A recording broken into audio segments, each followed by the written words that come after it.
Praise the Lord. ഒരിക്കൽ കുറച്ച് വ്യാപാരികൾ ഒരുമിച്ച് തങ്ങളുടെ സാധനങ്ങൾ മറ്റൊരു ദേശത്ത് കൊണ്ടുപോയി കച്ചവടം നടത്താൻ തീരുമാനിച്ചു. അവർ തങ്ങളുടെ ഒട്ടകങ്ങളിൽ ചരക്കുകൾ കയറ്റി മരുഭൂമിയിലൂടെ 3 ദിവസത്തെ യാത്ര ചെയ്തു. ഇടയ്ക്കൊരിടത്ത് ചെടികൾ ധാരാളം വളർന്നു നിൽക്കുന്നത് കണ്ട് അവിടേക്ക് പോയി. നോക്കിയപ്പോൾ ചെറിയൊരു ജലതടാകം. വ്യാപാരികൾക്ക് സന്തോഷമായി. അവർ അവിടെ വിശ്രമിച്ചു.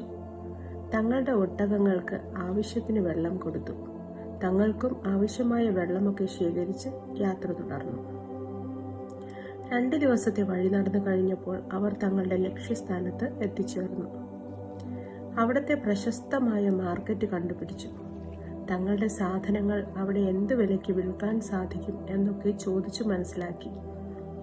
ഈ വ്യാപാരികൾ മറ്റൊരു ദേശത്തു നിന്ന് വ്യാപാരത്തിനായി ഇവിടെ വന്നവരാണെന്ന് മനസ്സിലാക്കിയ 2 കള്ളന്മാർ വ്യാപാരികളുടെ അടുത്ത് സഹായികളായി കടന്നുകൂടി.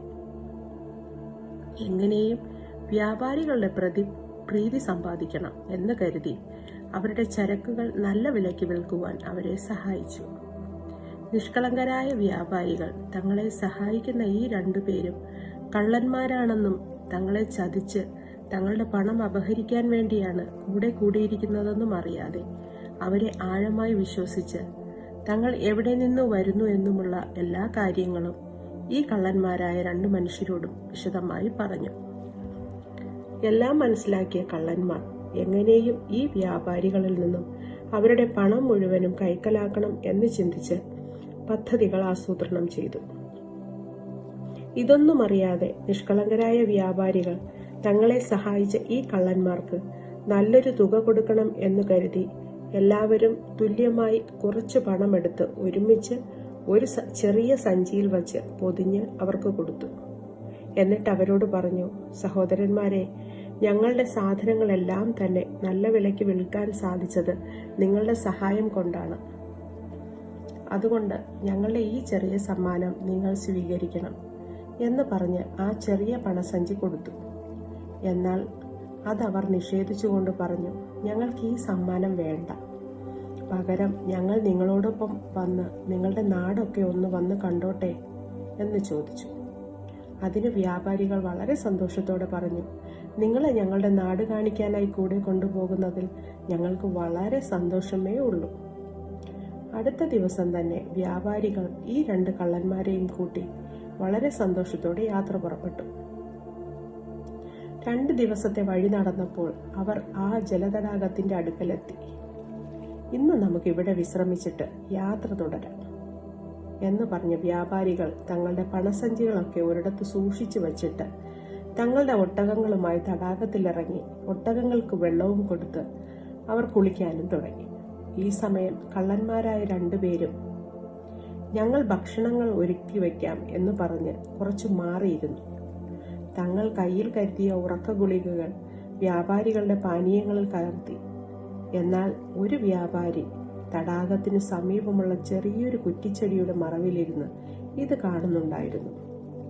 അദ്ദേഹം തനിക്ക് ദൈവം ചെയ്ത നന്മകളെ ഓർത്ത് ദൈവത്തെ സ്തുതിക്കാമെന്ന് കരുതി ആ ചെറിയ കുറ്റിച്ചെടിയുടെ അരികിൽ ഇരിക്കുമ്പോഴാണ് ഈ കള്ളന്മാർ അവരുടെ പോക്കറ്റിൽ നിന്നും എന്തോ എടുത്ത് തങ്ങളുടെ പാനീയങ്ങളിൽ കലർത്തുന്നതായിട്ട് കണ്ടത്. ഉടനെ തന്നെ ഈ വ്യാപാരി തന്റെ കൂട്ടുകാരായ വ്യാപാരികളോട് കാര്യങ്ങൾ പറഞ്ഞു കൊടുത്തു. തിരിച്ചു വന്ന വ്യാപാരികൾ കള്ളന്മാർ തങ്ങൾക്കൊരുക്കിയിരിക്കുന്നതായ ഭക്ഷണപാനീയങ്ങൾ കണ്ട് അഭിനന്ദിച്ചിട്ട് പറഞ്ഞു, ഞങ്ങൾ ഇത് ഭക്ഷിക്കുമ്പോഴേക്കും നിങ്ങളും പോയി കുളിച്ച് വന്ന് ഭക്ഷണം കഴിക്കും. ഇത് കേട്ട കള്ളന്മാർ കുളിക്കാനായി പോയതും ഈ വ്യാപാരികൾ തങ്ങളുടെ ഭക്ഷണം കഴിച്ചിട്ട് പാനീയങ്ങളെല്ലാം എടുത്ത് ഒഴിച്ചു കളഞ്ഞു. എന്നിട്ട് എല്ലാവരും മയങ്ങിക്കിടക്കുന്നത് പോലെ അഭിനയിച്ചു. മടങ്ങി വന്ന കള്ളന്മാർ തങ്ങളുടെ ഉപായം സാധിച്ചു എന്ന് കരുതി വേഗത്തിൽ വ്യാപാരികളുടെ പണസഞ്ചികൾ കൈക്കലാക്കിക്കൊണ്ട് തങ്ങളുടെ നാട്ടിലേക്ക് തിരിച്ചോടാൻ തുടങ്ങി. അല്പം കഴിഞ്ഞപ്പോൾ ഒട്ടകങ്ങളുടെ ശബ്ദം കേട്ട് തിരിഞ്ഞു നോക്കിയപ്പോൾ വ്യാപാരികൾ എല്ലാവരും ഒട്ടകത്തിലിരുന്ന് തങ്ങളെ പിന്തുടരുന്നതാണ് കണ്ടത്. പെട്ടെന്ന് ഭയന്ന കള്ളന്മാർ പണസഞ്ചികൾ അവിടെ ഉപേക്ഷിച്ചിട്ട് തങ്ങളുടെ നാട്ടിലേക്ക് ഓടിപ്പോയി. തങ്ങളുടെ നഷ്ടപ്പെട്ട പണം തിരികെ ലഭിച്ച വ്യാപാരികൾ കള്ളന്മാരെ പിന്തുടരാതെ ദൈവം തങ്ങളെയും തങ്ങളുടെ നന്മയെയും സംരക്ഷിച്ച വിധങ്ങളോർത്ത് ദൈവത്തിന് നന്ദി പറഞ്ഞുകൊണ്ട് തിരികെ തങ്ങളുടെ നാട്ടിലേക്ക് മടങ്ങിപ്പോയി. വിശുദ്ധ ബൈബിളിൽ 2 തെസ്സലോനിക്കർ 3:3 കർത്താവോ വിശ്വസ്തൻ, അവൻ നിങ്ങളെ ഉറപ്പിച്ച് ദുഷ്ടന്റെ കയ്യിൽ അകപ്പെടാതെ വണ്ണം കാത്തുകൊള്ളും എന്നെഴുതിയിരിക്കുന്നു. അങ്ങനെയെങ്കിൽ യേശുവേ, ഞങ്ങളുടെ ജീവിതയാത്രയിലും ഞങ്ങൾ അറിയാതെ ഞങ്ങളെ നശിപ്പിക്കാനായി പിന്തുടരുന്ന ദുഷ്ടന്മാരിൽ നിന്നും ഞങ്ങളെയും ഞങ്ങൾക്കുള്ളവരെയും ഞങ്ങളുടെ നന്മകളെയുമൊക്കെ കാത്തു സൂക്ഷിക്കണേ എന്നൊന്ന് പ്രാർത്ഥിക്കാമോ? തീർച്ചയായും യേശു കർത്താവ് നമ്മളെല്ലാവരെയും കാത്തു സൂക്ഷിക്കുക തന്നെ ചെയ്യും.